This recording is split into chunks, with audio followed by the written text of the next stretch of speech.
नमस्कार विद्यार्थी मित्रांनो, नोट्स इन मराठी ह्या आपल्या शैक्षणिक यूट्यूब चॅनलवर तुमचे मनापासून स्वागत आहे. नमस्कार. आज आपल्याकडे खनिज आणि ऊर्जा संसाधनांवर आधारित काही शैक्षणिक साहित्य आहे आणि आपला उद्देश हा आहे की यातील केवळ तथ्य नाही तर त्यामागे दडलेला मोठा दृष्टिकोन समजून घेणे. अगदी. आपण रोज वापरत असलेल्या गोष्टी येतात कुठून आणि त्याची खरी किंमत काय आहे याचा आपण सखोल आढावा घेणार आहोत. आणि हे खूप महत्वाचं आहे, कारण ही संसाधने आपल्या विकासाचा आणि जीवनशैलीचा पाया आहेत. पण ती अमर्यादित नाहीत. बरोबर. त्यामुळे ती कशी तयार होतात, आपण ती कशी वापरतो आणि त्याचे परिणाम काय आहेत हे समजून घेणं गरजेचं आहे. चला तर मग सुरुवात एका अशा गोष्टीने करूया जी आपण रोज सकाळी उठल्यावर वापरतो, टूथपेस्ट.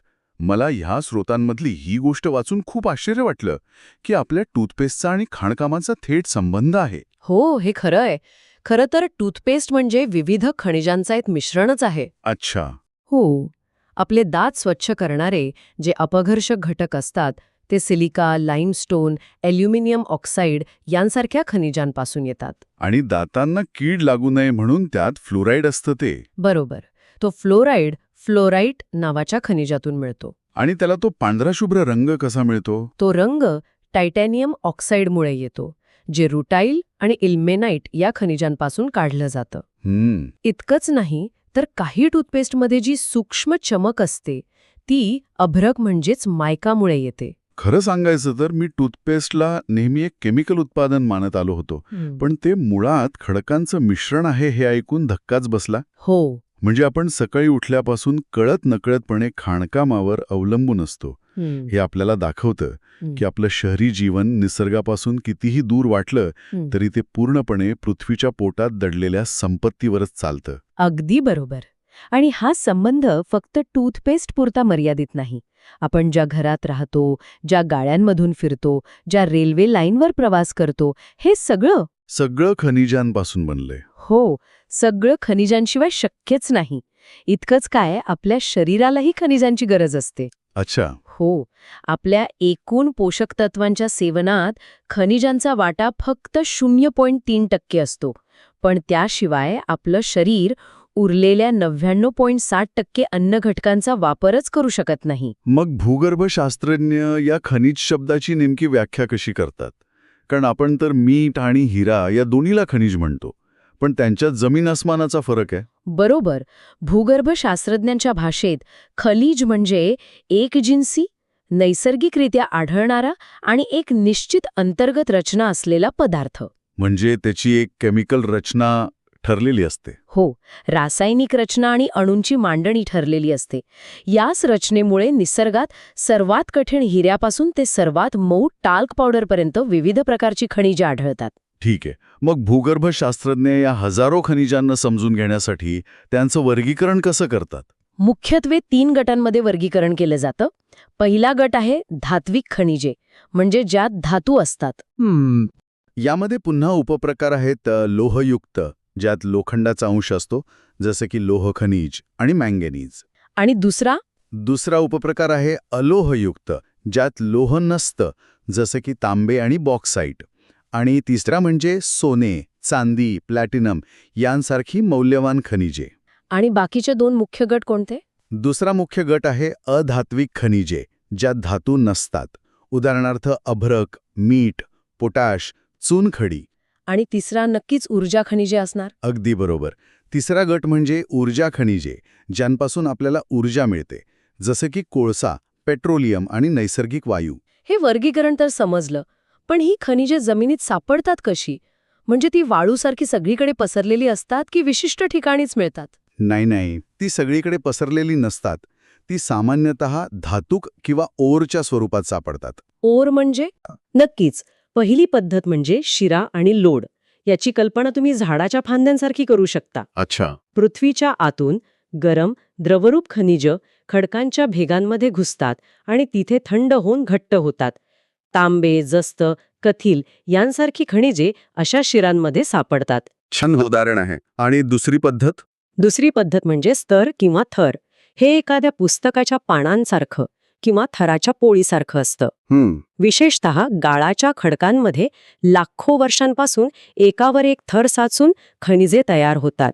कोळसा आणि काही प्रकारचं लोह खनिज हे याचं उत्तम उदाहरण आहे. आणि तिसरी पद्धत? तिसरी पद्धत आहे अवशिष्ट साठे. म्हणजे जेव्हा पृष्ठभागावरचे खडक ऊन पावसामुळे झिजतात तेव्हा त्यातील विरघळणारे घटक वाहून जातात आणि जे न विरघळणारे टिकाऊ खनिज असते ते मागे उरते. बॉक्साईट असंच तयार होतं. म्हणजे जे निरुपयोगी आहे ते निघून जातं आणि जे मौल्यवान आहे ते मागे राहतं. बरोबर. आणखी एक रंजक प्रकार आहे प्लेसर डिपॉझिट. प्लेसर डिपॉझिट. हो, हे म्हणजे नदीच्या चाळणीत सोनं सापडण्यासारखं आहे. जेव्हा डोंगराळ भागातील खडकांची झीज होते तेव्हा त्यातील सोने, चांदी, प्लॅटिनम सारखी जड आणि पाण्याने खराब न होणारी खनिजे पाण्यासोबत वाहत येऊन दऱ्यांच्या तळात किंवा टेकड्यांच्या पायथ्याशी वाळूत जमा होतात. अच्छा. आणि शेवटचा स्रोत? शेवटचा आणि सर्वात मोठा स्रोत म्हणजे महासागर. समुद्राच्या पाण्यातून आपल्याला मीठ, मॅग्नेशियम मिळतं, तर समुद्राच्या तळाशी मॅंगनीजचे प्रचंड साठे आहेत. म्हणजे खनिजे शोधणं हे खजिन्याच्या शोधासारखंच आहे. आता भारतात हा खजिना कुठे कुठे दडलाय? स्रोतांमध्ये म्हटलं आहे की भारतात याचे वितरण खूप असमान आहे. अगदी खरं आहे. भारतातील बहुतेक खनिजांचे साठे द्वीपकल्पीय पठारी प्रदेशात म्हणजे जुन्या खडकांच्या प्रदेशात एकवटलेले आहेत. आणि उत्तरेकडील मैदानी प्रदेशात?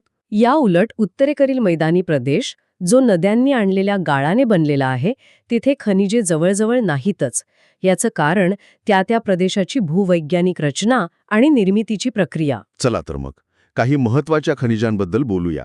सुरुवात औद्योगिक विकासाचा कणा मानल्या जाणाऱ्या लोह खनिजापासून करूया. भारतात उच्च प्रतीचं लोह खनिज मुबलक प्रमाणात आहे. यातला सर्वोत्तम प्रकार म्हणजे मॅग्नेटाईट, ज्यात 70% लोह असतं. 70%? हो, आणि त्याचे चुंबकीय गुणधर्म खूप चांगले असतात, ज्यामुळे ते विद्युत उद्योगात फार महत्वाचं ठरतं. दुसरा महत्वाचा प्रकार म्हणजे हिमेटाईट, जो औद्योगिक वापरासाठी सर्वाधिक वापरला जातो. आणि याचं उत्पादन कुठे होतं मुख्यत्वे? 2018-19च्या आकडेवारीनुसार ओडिशा, छत्तीसगड, कर्नाटक आणि झारखंड या 4 राज्यांनी मिळून देशातील जवळपास 97% लोह खनिजाचं उत्पादन केलं. ह्या खाणींच्या नावांमध्येही त्यांनी गंमत आहे. स्रोतांमध्ये उल्लेख आहे की कर्नाटकातील कुद्रेमुख खाणी, ज्याचा कन्नडमध्ये अर्थ घोड्याचं तोंड असा होतो. हो, आणि छत्तीसगडमधील बैलाडीला टेकड्या, ज्या बैलाच्या पाठीवरच्या वशिंडासारख्या दिसतात म्हणून त्यांना ते नाव मिळालं. किती स्थानिक आणि समर्पक नावं आहेत. हो, ही नावं त्या जागेची ओळख सांगतात. आता आपण बॉक्साईटबद्दल बोलूया, ज्यापासून ॲल्युमिनियम मिळतं. बरोबर. ॲल्युमिनियम हे एक अष्टपैलू धातू आहे. वजनाला हलकं पण लोखंडासारखं मजबूत, उत्तम विद्युत वाहक आणि गंज प्रतिरोधक. त्यामुळे विमानं, भांडी आणि तारा बनवण्यासाठी त्याचा मोठ्या प्रमाणावर वापर होतो. आणि यात ओडिशा आघाडीवर आहे. बरोबर. हो, ओडिशा हे भारतातील सर्वात मोठं बॉक्साईट उत्पादक राज्य आहे. ॲल्युमिनियमबद्दलची एक गोष्ट इथे खूपच रंजक दिली आहे.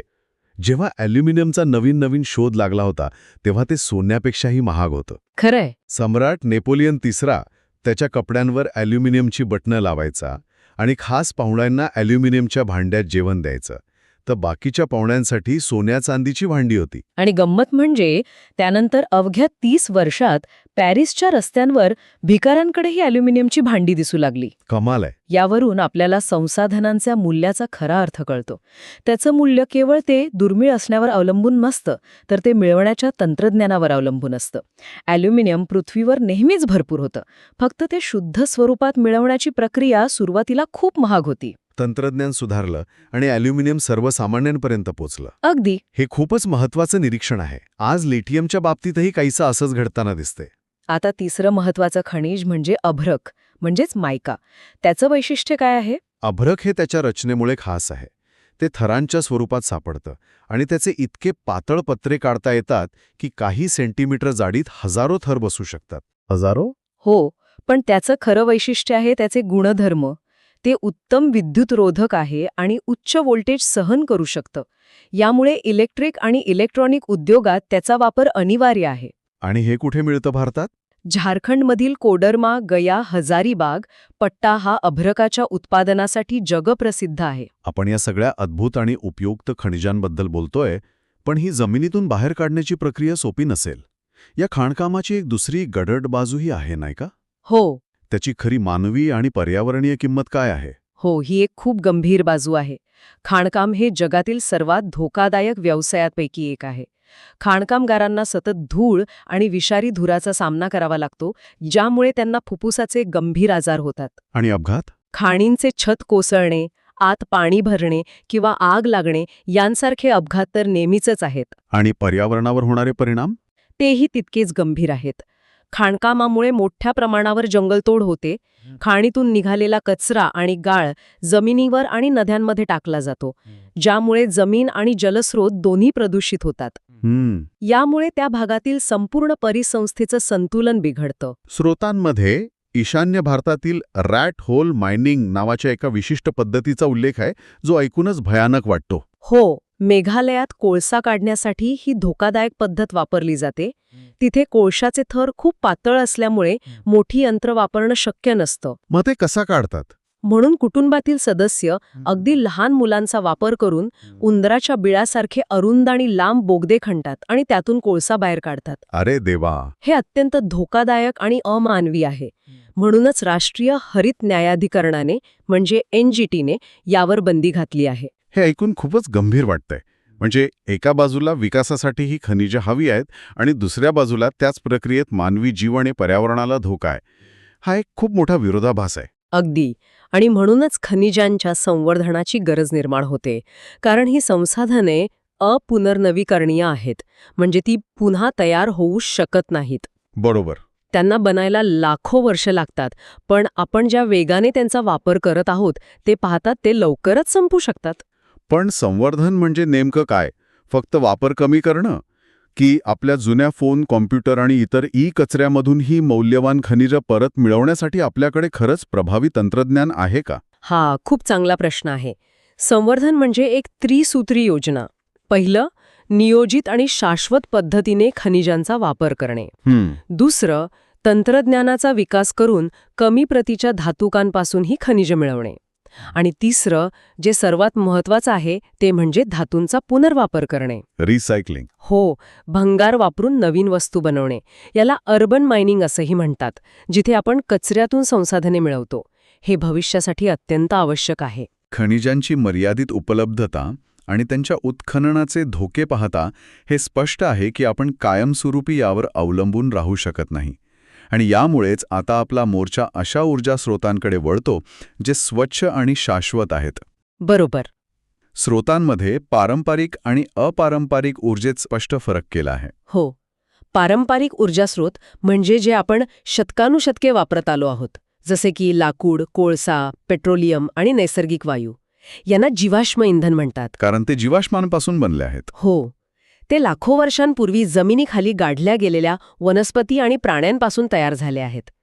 भारत आजही आपल्या ऊर्जेच्या गरजेसाठी मोठ्या प्रमाणावर कोळशावर अवलंबून आहे. पण या पारंपरिक स्रोतांसोबत समस्याही आहेत, नाही का? हो, 2 मोठ्या समस्या आहेत. एक म्हणजे हे साठे मर्यादित आहेत आणि दुसरी म्हणजे त्यांच्या वापरामुळे प्रचंड प्रदूषण होतं, ज्यामुळे हवामान बदलासारखी गंभीर संकटं उभी राहिली आहेत. आणि याचमुळे अपारंपरिक ऊर्जेची गरज निर्माण झाली. अगदी. याच कारणामुळे संपूर्ण जगाला अपारंपरिक किंवा नवीकरणीय ऊर्जा स्रोतांकडे वळणं भाग पडलं आहे. यात सौर ऊर्जा, पवन ऊर्जा, अणुऊर्जा, भूऔष्णिक ऊर्जा आणि बायोगॅस यांसारख्या स्रोतांचा समावेश होतो. हे स्रोत स्वच्छ आहेत आणि पुन्हा पुन्हा वापरता येतात. बरोबर. भारत हा उष्णकटिबंधीय देश आहे, त्यामुळे आपल्याकडे सौर ऊर्जेची प्रचंड क्षमता असली पाहिजे. निश्चितच. आपल्याकडे वर्षभर भरपूर सूर्यप्रकाश असतो. फोटोव्होल्टेक तंत्रज्ञानाचा वापर करून सूर्यप्रकाशाचं थेट विजेत रूपांतर करता येतं. ग्रामीण भागात तर सौर ऊर्जा एक वरदान ठरू शकते. आणि पवन ऊर्जा? पवन ऊर्जेसाठीही भारतात अनुकूल परिस्थिती आहे. तामिळनाडूतील नगरकोइल ते मदुराईपर्यंतचा पट्टा हा देशातील सर्वात मोठा पवनचक्की समूह म्हणून ओळखला जातो. अणुऊर्जा आणि भूऔष्णिक ऊर्जेबद्दल काय सांगता येईल? ते भारतात कितपत शक्य आहे? अणुऊर्जेसाठी युरेनियम आणि थोरियम ही खनिजे वापरली जातात, जी झारखंड आणि राजस्थानमध्ये सापडतात. केरळच्या मोनॅझाईट वाळूतही थोरियमचे मोठे साठे आहेत. पण अणुऊर्जेसोबत कचऱ्याची समस्या असते, नाही का? हो, त्यातून निर्माण होणाऱ्या किरणोत्सर्गी कचऱ्याची विल्हेवाट लावणे हे एक मोठं आव्हान आहे. आणि भूऔष्णिक ऊर्जा म्हणजे पृथ्वीच्या आतून येणाऱ्या उष्णतेचा वापर करणे. आणि त्याचे प्रकल्प कुठे आहेत? हिमाचल प्रदेशातील पार्वती व्हॅली आणि लडाखमधील पुगा व्हॅली येथे याचे प्रायोगिक प्रकल्प सुरू आहेत. कारण इथे भूगर्भीय हालचालींमुळे पृथ्वीच्या आतली उष्णता पृष्ठभागाच्या खूप जवळ येते. तर आजच्या या सविस्तर चर्चेतून ही गोष्ट अगदी स्पष्ट झाली आहे. आपल्या टूथपेस्टपासून ते आपल्या घराला ऊर्जा देणाऱ्या विजेपर्यंत आपलं संपूर्ण आयुष्य या खनिज आणि ऊर्जा संसाधनांवर अवलंबून आहे.